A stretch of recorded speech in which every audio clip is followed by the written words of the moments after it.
Ayan, purihin ng Panginoon. Ah, tayo ay dadako sa salita ng Panginoon at nais kong maanyayahan ng bawat isa na makibukas sa Mangangaral. Mangangaral 3.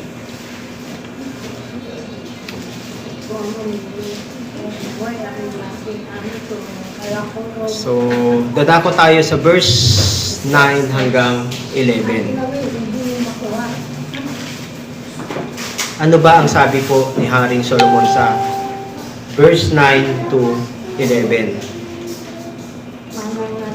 Mangangaral or Ecclesiastes. Sa Old Testament po siya na eh. Tapos ngayon na po ito. 3. Kapitulo 3, Kabanata 3,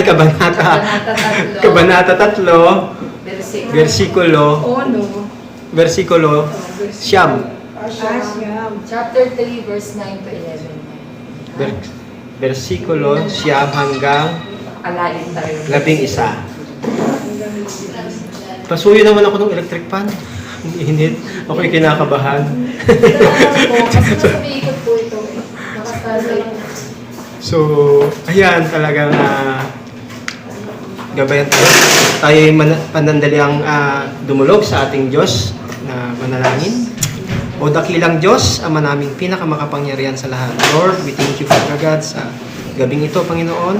At patuloy, Lord, Ama, na may buong pusong nagpapakumbaba sa gabing ito, God. Lord, we ask, Lord God, for your Holy Spirit, Lord God, to lead us, Lord God, to steer us, Lord God. At patuloy, Panginoon, Ama, ibukas niyo, Lord God, ang aming isipan, ang aming puso, Panginoon, Ama, sa iyong mga salita, Panginoon, Ama. Maging bukas, Lord God, ang aming spiritual na mata, Panginoon, Ama. Nagsaganan, Lord God, maunawaan namin, Lord God, ang bawat salita mo, Panginoon, Ama, na nanggagaling mula sa inyo, Panginoon. Tulungan niyo po kami, O Lord God, na maging humble, O Lord God. Patuloy, Panginoon, Ama, matanggap namin ang iyong mga salita na may kapumbabaan at kapangyarihan lamang, Panginoon. Muli sa iyo, Lord God, namin nagkakatiwala ang lahat. Sa iyo papuri, pasasalamat at pagsamba. Ito po ang aming dalangin, Ama, sa matamis at makapangyarihang pangalan ni Jesus. Amen and amen. So ngayon, ating basahin ang verse 9 to 11. Ano sabi po ni Haring Solomon dito? Kung ang mga oras na ito ay tinakda na ng Diyos, ano ngayon ang kabuluhan ng pagsisikap ng tao? Sa verse 10, nakita ko ang mga gawaing tinakda ng Diyos para sa tao. Sa verse 11, at lahat ng ito ay tinadhana ng Diyos na mangyari sa takdang panahon. Binigyan niya tayo ng pagnanais na malaman ang hinaharap. Pero hindi talaga natin mauunawaan ang mga ginawa niya mula noong simula hanggang wakas. So nakita natin kung ano yung limitations natin dito pa lang sa ating binasa. Sa verse 11 ay andun na gaano kapangyarihan ang Panginoon. So ngayon, sa ating buhay, i-apply natin kasi talaga ito sa ating nangyayari ngayon. Ano ba ang kalagayan natin? Ano ang sitwasyon natin? So pinamagatan ko po ito, kapag parang zero ang buhay. Pag wala talaga. So anong nangyari dito ngayon? Ngayon, mga kapatid, kaibigan, tanong, pagod ka na bang magsumikap? Pero kasi parang wala ka namang napapala? Ganun ba ang sitwasyon natin ngayon? Ganun ba ang nafe-feel natin ngayon? Maari ay hindi tayo excuse dito. Maari sometimes ay dumarating tayo sa puntong ganon, pero tignan natin ano ang gusto ni Solomon dito na ipahiwatig. Kasi sabi niya, ito ay tanong ni Solomon. Kasi nga sa verse 9, ano ang tanong niya? What does the worker gain from his toil? Ano ba yung toil na yon? Yun yung mga pagpapagal natin, mga pagsusumikap natin, mga ginagawa natin on our part, on our family, on our mga relatives, lahat ng ginagalaw natin, mga pagpapagal natin, at minsan humahantong sa ating mga sarili lamang. So napakatindi nito. At siyempre, Ano ang sabi ni Solomon? Dahil nga si Solomon ay nag-explore na sa lahat ng bagay. Ano yung mga in-explore niya? Lahat. Lahat ng kanyang ginawa ay parang inobserbahan niya kung ano talaga yung totoong buhay. Mula sa kalikasan, sa dating mga trabaho, lahat po in-explore ni Solomon. Wala siyang hindi in-explore dito sa dito sa Ecclesiastes na tinuturo niya. Wala. Lahat po ng bagay ay kanyang pinag-aralan kung hanggang saan yung hangganan.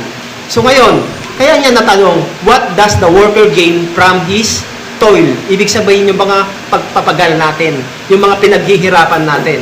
So ngayon, siyempre, sabi nga, dahil si Solomon ay na-explore niya ang lahat ng iyon, kaya siya, kung titignan natin, may karapatan siyang tanungin. Bakit? May karapatan siyang magtanong. Kasi nga, ano bang nangyari? Sabi niya. So ngayon, miskas sa mga pinagdaanan niya, napapatanong pa rin siya. Ngayon, balikan natin. Bago tayo natin balikan ang tanong ni Solomon na ito, yung mga pagpapagal niya, tignan muna natin kung sino talaga si Solomon. Saan yung pinanggagalingan niya ng kanyang tanong? Sino ba si Solomon? Sa tingin nyo? Siya po ang wisest king in history. Wisest. Siya ay may yaman, may mga babae, palasyo, karangyaan. Tinayo niya ang templo ni Yahweh. So, sinubukan niya ang lahat ng aliw. Sinubukan niya lahat ng babae. Sinubukan niya lahat ng kayamanan. Ginugol niya yung sarili niya.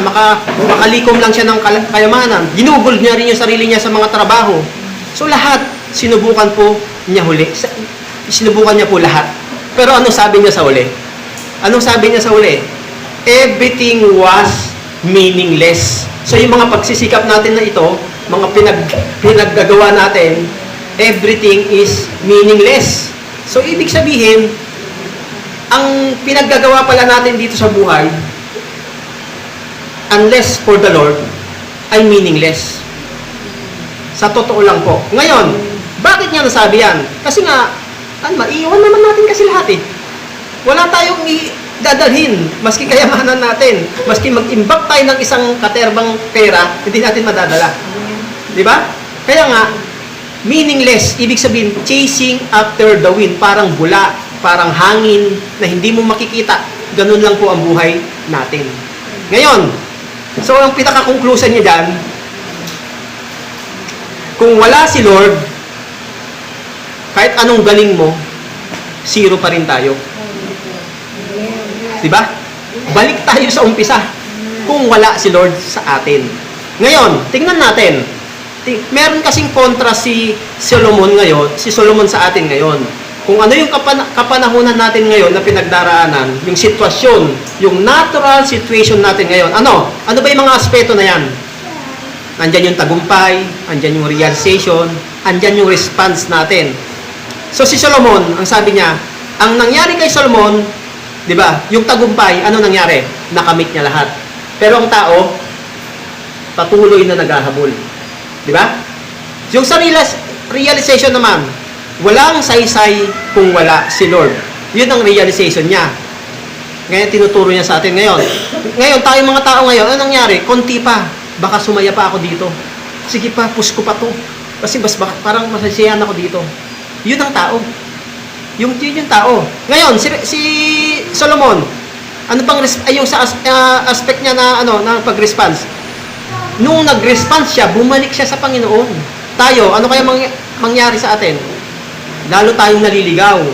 Naghahanap tayo ng self-help, naghahanap tayo ng worldly advice. Yan yung katotohanan ngayon. Binabalanse lang po natin kasi para makita natin sa mga susunod nating pag-aaralan. Ngayon, kung nakita nyo din sa ko na ito, yung Solomon and natural human response natin, saan tayo kaya ngayon? Nasaan kalagayan na tayo ngayon? Si Solomon po, bumalik sa Diyos. Ang tao, paano kaya? Patuloy na naghahabol sa wala. Yan yung mga unbeliever. Kaya talagang maawa talaga tayo. Nasaan na sila? Naghahabol pa rin, nagtatanong, saan ka? Saan sila pupunta? Saan yung direksyon? Yun si Lord. Yun si Solomon, bumabalik siya sa Diyos talaga. Ngayon, sagutin natin yung mga yan sa pamamagitan na 4 na aking puntos. Sagutin natin ngayong gabi. Sa verse 9, sabi niya, makita natin dito yung transience o pansamantalang bagay. The transience of human efforts. Bakit sinabi kaya ni Solomon na transience? Pansamantala na human efforts. Kasi hindi po tayo eternal dito. Nasa temporary world po tayo. So ano yung effort na mangyayari sa atin ngayon? Wala. So ngayon, tingnan natin ngayon. Sabi niya sa Ecclesiastes 3:9, ano sabi niya?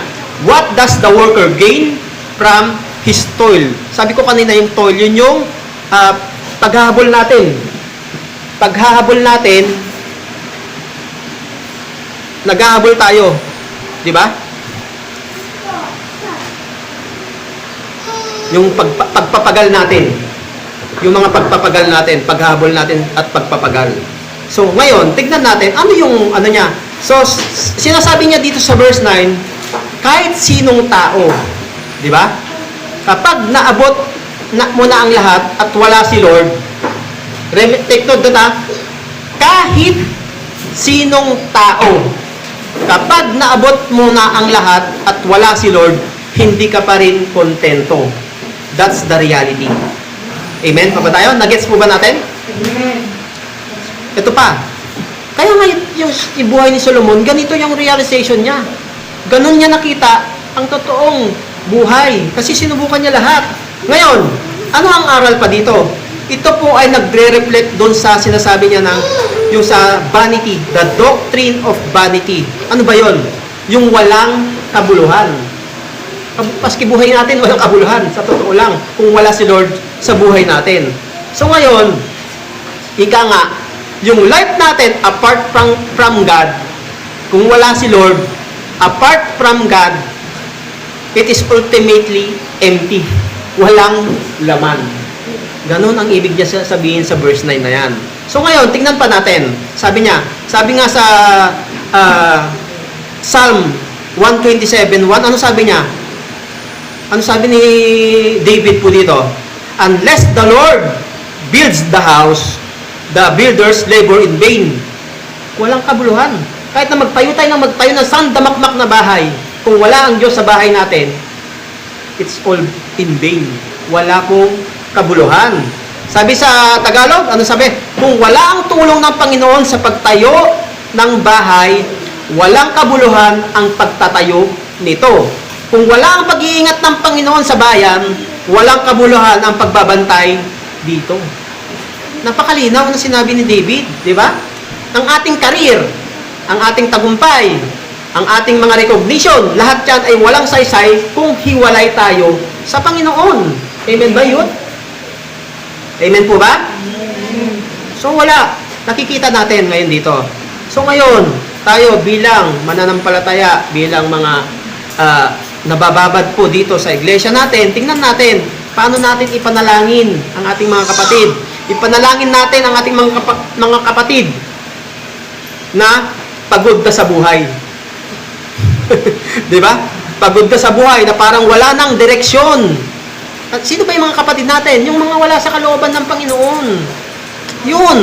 Dalhin natin sila at abutin natin sa panalangin. Ano pa? Idalangin din natin na makita nila yung ginagawa nila. Ano ba sila? Anong sitwasyon na nila? Sa trabaho man o sa buhay nila, na dapat yung ating paningin ay konektado sa Panginoon. Yun po ang wala sa atin. Maski nga tayong mananampalataya nadadapa, natitisod pa. Eh, how much more sa wala? Amen? Amen po ba? Amen. Pangalawang puntos. Sa verse 11a, ano sabi niya? Yung the beauty of God's timing. Ano yan? Sabi niya, He has made everything beautiful in its time. Di ba? Napakaganda. He has made everything beautiful in His time. So nakikita natin, so si Solomon po ay hindi excuse dito. Si Solomon ay dumaan sa iba't ibang panahon ng buhay. Panahon ng ano? Panahon ng karunungan, tagumpay, kapangyarihan, at naging panahon ng pagkaligaw. Kasi naligaw din po siya. Ang maganda lang kay Solomon ay bumalik siya sa Diyos, di ba? So anong aral na makikita dito? Pero sa dulo, sabi nga, natutunan niya ang kagandahan ay hindi lang sa tagumpay. Remember that. Natutunan niya yung kagandahan ay hindi lang sa tagumpay, kundi sa takdang panahon ng Diyos. Gets po ba natin yun? Nakuha ba natin? So ngayon, ano aral dito sa verse 11a na to? Ito daw po yung divine providence ni Lord sa atin. That God sovereignly orchestrate all things, even the seasons of waiting and suffering. So ngayon, nakikita natin, yung God's timing natin, or it's under waiting tayo, or it's under suffering po tayo, God orchestrated that. Ginawa niya na. In Hebrew nga po, sabi nga daw po, yung appropriate time, sabi nga, kasi daw po, not always beautiful by sight. Lalo tayo, madalas tayong madismaya. Yun yung tingin natin. Not always beautiful by sight, but perfect in its timing. Sabi niya, what may seem broken now will be revealed as part of a larger masterpiece ni Lord sa atin. Ano ba yon? Kaya sabi nga ni David po, di ba? Wait for the Lord. Di ba? Malinaw na malinaw niya sinabi sa Psalm 27:14. Wait for the Lord. Ito sabi niya, isang bagay ang hinihiling ko sa Panginoon. Ito ang tanging ninanais ko. Di ba? Na ako'y manirahan sa kanyang templo habang ako'y nabubuhay upang mamasdan ang kanyang kadakilaan at hilingin sa kanya ang kanyang patnubay. Sa verse 14, magtiwala kayo sa Panginoon, magpakatatag kayo at huwag mawalan ng pag-asa. Magtiwala lamang kayo sa Panginoon in times of waiting and ano yung isa? Suffering. Kasi nga, God's timing eh. Amen po ba? Amen. Kasi, sabi nga, the beauty of God's timing. Makita natin, yung times of waiting natin and suffering, may ginagawa si Lord doon. On our behalf, back on our, sa isipan natin, back on our minds, may ginagawa si Lord. Gets mo ba natin yon? So, yung God's timing ay napakaganda. Kasi lahat yan, ino-orchestrate ni Lord, ginagawa niya para siyang, kung titignan natin siyang buong pelikula, nagawa niya na, tapos na. Na-orchestrate na niya po. So, ano ba Tagalog ng orchestrate? Na niya eh. Nabuo na niya eh. Buo na. Di ba? Wala nang kulang kung tutuusin. Pero siya, sa timing niya yun. Ano pa sabi niya? Para makita pa natin. Sabi ni Paul doon sa isang do it for the glory of God. Kaya ang kailangan, sa kanyang God's timing, dapat makita natin at magawa natin at ginagawa natin in times of waiting and suffering natin. Ito ang sabi ni Paul, do it for the glory of God. Sabi yan sa 1 Corinthians 10:31. So ngayon, ito ang may sasagot ko riyan, sabi ni Paul. Ano man ang inyong gawin, kumain man o uminom, gawin ninyo ang lahat sa ikapupuri ng Diyos. Amen? So waiting and suffering, we need to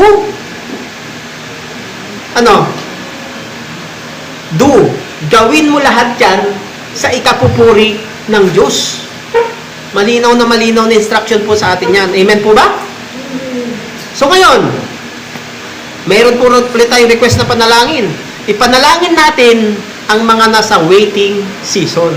Sino bang nag-aantay dyan? Lalo kayo, mga estudyante, si Deaconess Rose, alam ko yan, waiting din siya. Yun. Waiting season ng kanilang buhay. Alam nyo, tayo, sabi nga natin, para meron pa rin tayong inaasam. Meron pa rin tayong gustong mangyari sa buhay natin. Amen, di ba? Meron pa rin tayong desire Meron pa rin tayong gustong, sana magkakasama kaming magpamilya, mag-church sabay-sabay. Sana lahat ng kamag-anak ko, maidala ko sa church. Sana lahat ng kakilala ko, maminesteryohan ko. Di ba? Nandun ba tayo sa isip na ganon? Sana lahat ng daraanan ko, mag-Christian, maging Christian. Di ba? Nandun ba tayo? Kasi talaga, tayo, sabi nga ni Lord, binigyan niya tayo ng kapangyarihan ng tulad ng sa Kanya. Diba? The power and the authority na ibinigay sa atin ni Lord ay talagang mas deeper kasi siya yung may akda, siya yung may gusto sa atin.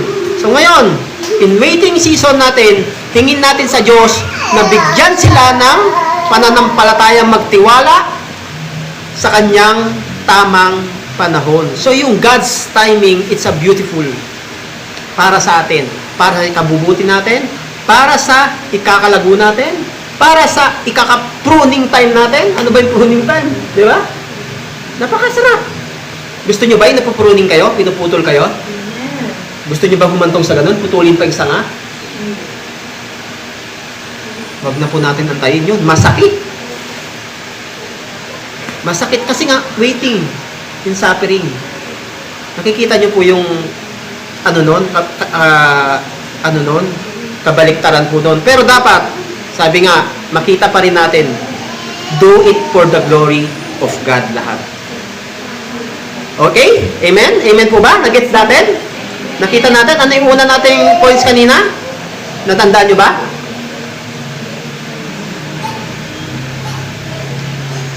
So, sa una kong points kanina ay yung transience. The transience or yung pansamantalang bagay of human efforts. Sa pangalawa, yung the beauty of God's timing. So, pangatlo tayo ngayon. Mabilis lang ito para mamaya lahat kayo tatanungin ko. Ngayon, sa pangatlo natin, eternity in the human heart. Makikita natin yan sa Ecclesiastes 3:11b. Nasa 11 pa rin tayo. He has also set eternity in the human heart. Kumbaga, sinet na ni Lord yung mga bagay dito sa puso natin. Paano to? Napakaganda nito. Unawain natin. Malamang iba-ibang illumination ang papasok sa mga isipan natin. Pero tignan natin ito ha.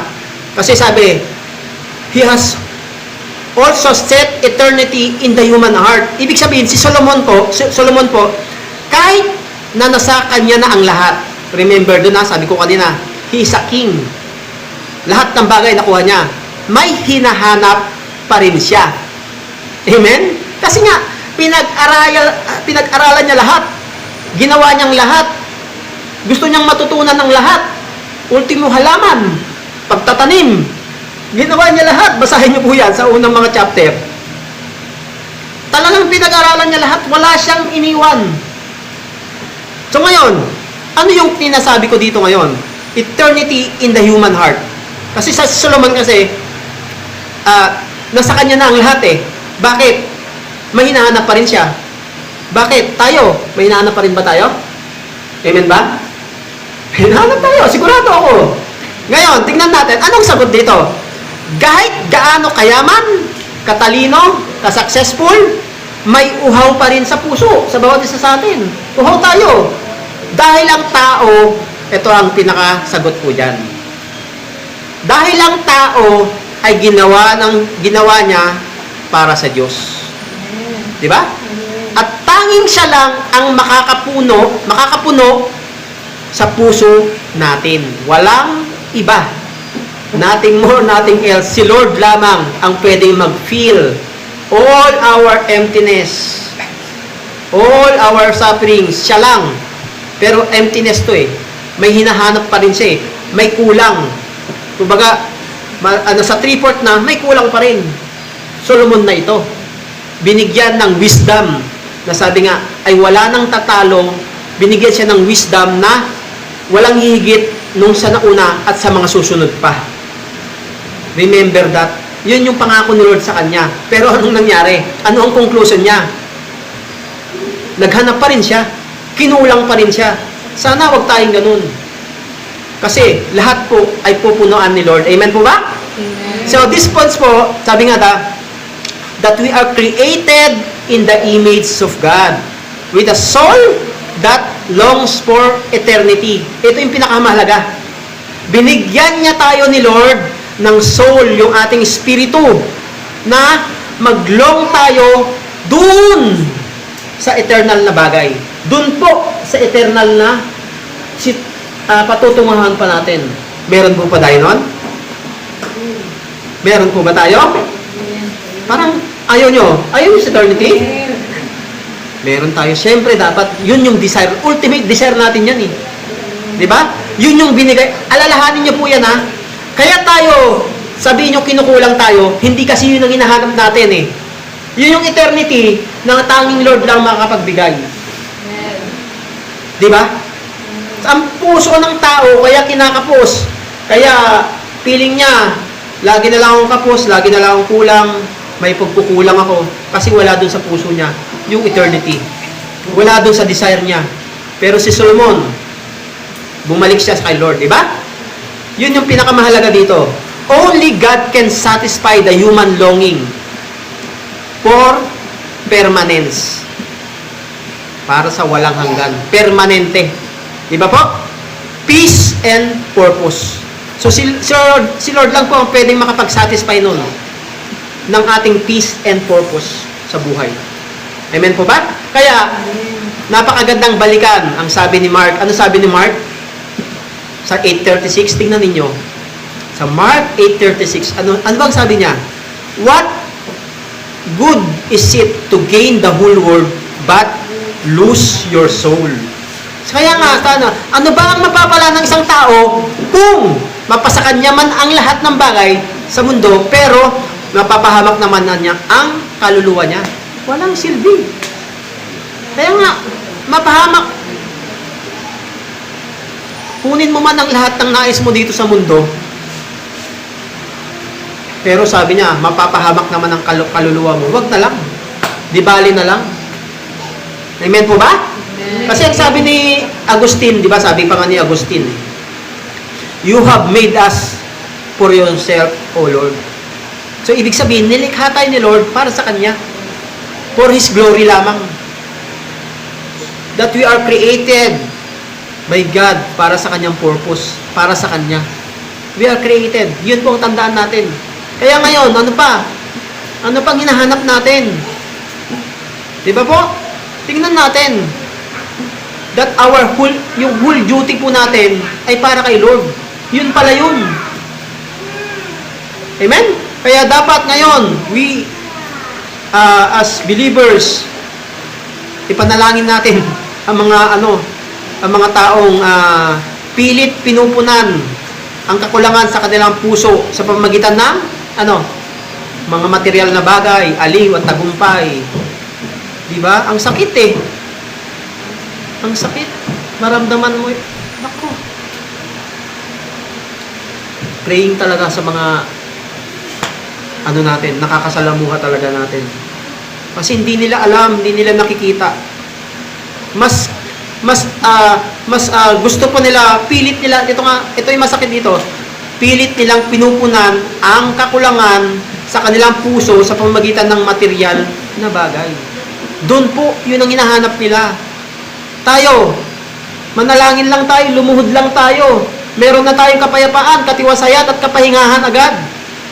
Amen po? Amen. Ganon si Lord sa atin. Ganon siya magbigay agad ng instant. Lumuhod lang tayo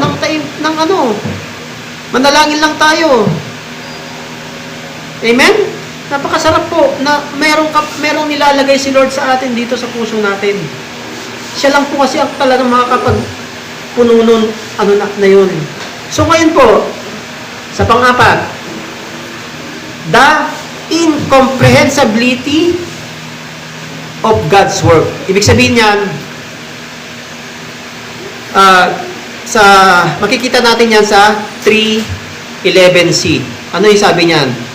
Pero hindi talaga natin mauunawaan ang mga ginawa niya mula noong simula hanggang sa wakas. Kaya sabi ko kanina po, Our God is Alpha and Omega. Ngayon,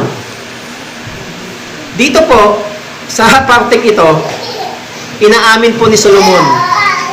Ito may sa parte na to, inaamin ni Solomon na hindi natin kayang abutin ang buong plano ng Diyos. Totoo naman Ano ba? Sino ba tayo? Para maarok yung kanyang karunungan. Hindi niya nga binigay Kasi sabi niya dito, pero hindi talaga natin maunawaan ang mga bagay na ginawa niya mula noong simula hanggang sa wakas.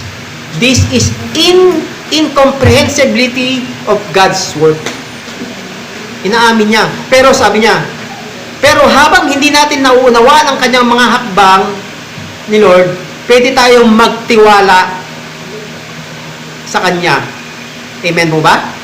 Pwede tayong magtiwala sa Kanyang puso. Kasi iba ang puso ni Lord sa atin Di ba? Kahit hindi natin alam yung simula at wakas, pwede tayong magtiwala sa Panginoon. Amen po ba? That is a promise ni Lord sa atin. Na alalahanin lagi natin na yung promise na yan ay hindi po, yung covenant love niya na yan, yung covenant promises ni Lord sa atin na yan, ay hindi na po mababago. Promise niya na yan Sinabi niya na po. Kaya angkinin natin at magtiwala tayo.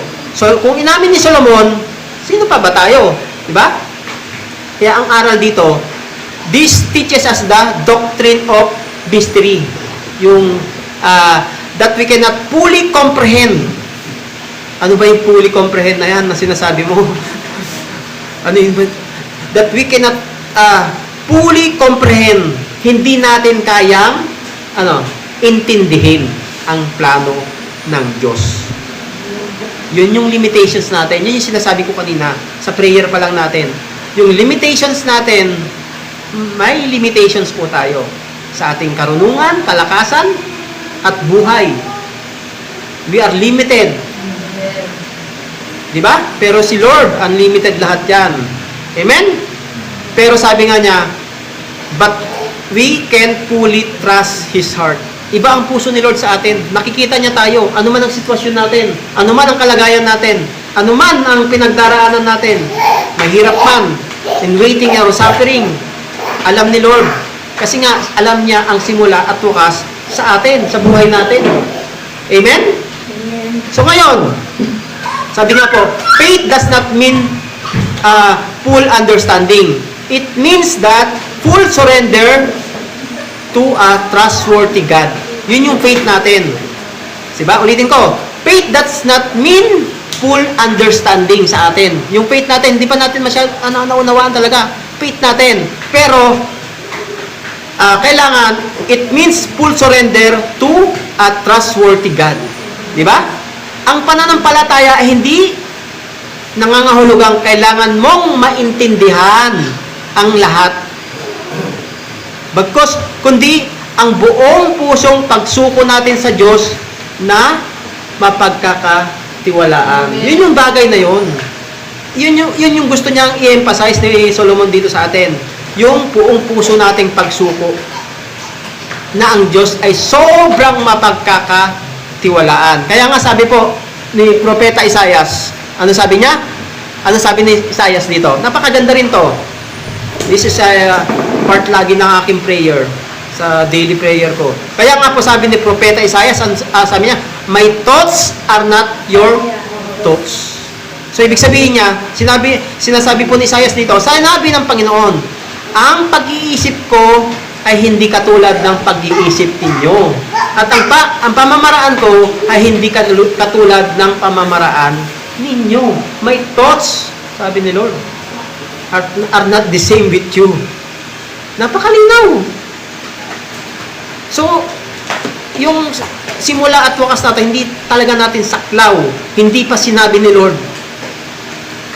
So, nakikita natin yung ating limitations. That's our limitations. Kaya nga, as Christians, atin pong ipanalangin ang mga nalilito lagi. Remember, alalahanin natin, especially mga kapatid natin, kamag-anakan natin, relatives natin, yung mga nagdadalamhati, nagdududa, andyan lahat mapagduda, Tapos, sabi niya, sa gitna ng kanilang mga tanong ay sana maranasan nila ang presensya ng Diyos. Yung tapat at mapagmahal na Diyos. Yun yung long ko sa aking mga relatives din. Maranasan din nila. Kung ano yung naranasan natin na pag-ibig ng Lord, yung kapahingaan at kapayapaan at katiwasayan ng isip, maranasan sana nila. Ang sarap na kapag na-feel nila yung love ni Lord. Diba? Yung love ni Lord, maranasan lang din nila at makita nila na ganun pala si Lord. Ganun pala si Lord, no? Kahit na marumi ako. Kasi nga, minsan, yung lalo yung out of the world na nga, minsan ay tinutuloy na lang nila kung saan sila nasanay. Tinutuloy na lang nila. Nagpapakababad na lang sila. Kasi walang nag-aangat eh. Walang umaano sa kanila, umaakay. So, yun po talaga. Ngayon, atin na pag-pray na maranasan nila yung presensya ng tapat at mapagmahal na Diyos. So, ngayon po, sa ating pagtatapos, ngayon, ano ang life lesson, ano ang lesson ni Solomon sa atin dito? Sabi, sa una kong puntos kanina, yung success natin, success without God equals to zero. Diba? Ang pwede mong makuha ang lahat at mawalan pa rin, pero mawawalan pa rin ng kahulugan kung wala si Lord.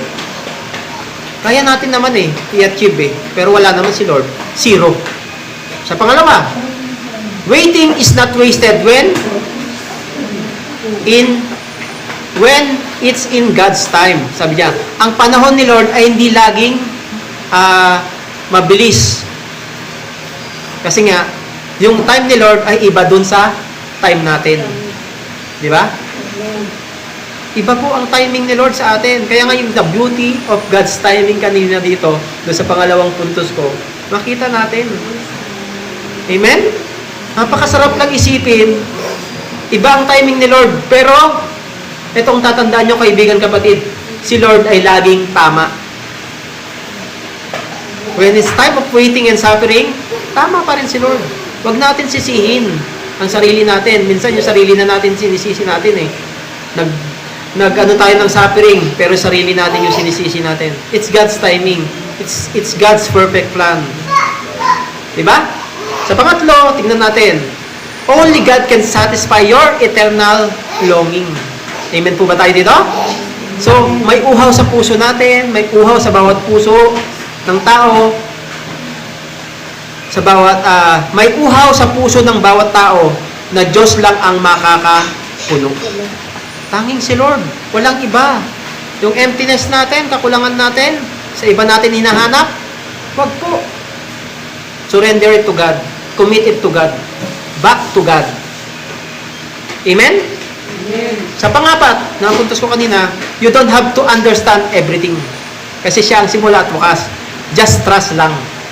Yung pananampalataya natin, hindi kailangang maintindihan mo ang lahat, sabi ni Lord. Sapat nang magtiwala tayo sa Diyos. Amen. Amen? So, sa ating final challenge talaga, mga kapatid, kung si Solomon nga, na halos nakamit na ang lahat, ay na-realize po niya na si Lord lang pala talaga ang ating kailangan. Malinaw po yan, ha? Nakamit niya lahat. Pero na-realize po ni Solomon na si Lord lang po ang tangi nating kailangan. Ikaw po, kaibigan kapatid, kailan mo isusuko ang paghahabol mo sa wala? Di ba? Kailan mo isusuko? At kailan mo isusuko ang buhay mo sa Diyos na may saysay? Kailan pa? Baka mahuli na ang lahat. Nagigera ng Israel at Iran. Hindi natin alam yung mga coming days. Napakadelikado po ng panahon natin ngayon. Isang pindot lang. This is the sign ng mga nangyayari sa Revelation, sa prophetic revelation ni Lord, yung mga ganyan, na pangitain. Pero si Lord ang nakakaalam. God knows. Ano pa? Kaya pag-pray natin. even sa mga ibang bansa, persecuted countries, especially. Ako, grabe yung burden ko sa mga persecuted countries. Tayo, sobrang laya natin magsimba, magpahayag ng pananampalataya natin sa Panginoon. Sobrang laya natin manalangin. Sobrang laya natin ipakita sa mundo na may sinasamba tayong Panginoon. Pero ang iba, nagtatago, lihim, nananalangin. Tayo, napakapalad po natin at binigyan niya tayo ng pribilehiyo para ipakita sa Panginoon na siya ang ating Diyos. Huwag na nating sayangin. So kaibigan, kapatid, kung pagod ka, dapat, sabi ni Lord, magpahinga tayo. May pahinga kay Lord. May kapahingahan. Kung wala tayong nakikitang direksyon, sabi nga, may plano si Lord. Iba ang plano mo sa plano ni Lord. Diba? Kung ang buhay mo ngayon ay sabihin mo, parang walang-wala kami, parang zero talaga. Siya lang ang makakapuno noon. Walang iba. Kaya magtiwala po tayo sa Panginoon. Amen po ba? Amen. So, purihin ang Panginoon. Yan ang ating, nag-gets po ba natin? Natutunan po ba tayo sa ating pinag-aralan? So, napakabuti ng Panginoon dito sa buhay po ni Solomon. Sa Diyos po ang lahat ng mataas na papuri. So, sino pong nais magbahagi ng kanyang realization, ng kanyang narinig or natutunan or na illumine our minds, our hearts. Parang yung illumination natin, pagkakaintindi natin at pagkakaunawa natin dito sa buhay po ni Solomon na na-realize niya na ganun lang pala talaga yung buhay.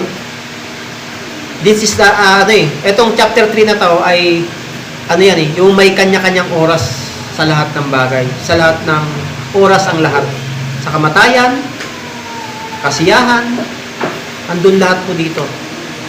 Hindi ko kasi natuloy yung series ko dito eh. Pero napakagandang aralin po nito. Kasi ito yung reality ng buhay natin ngayon. So ngayon, sino gusto magbahagi?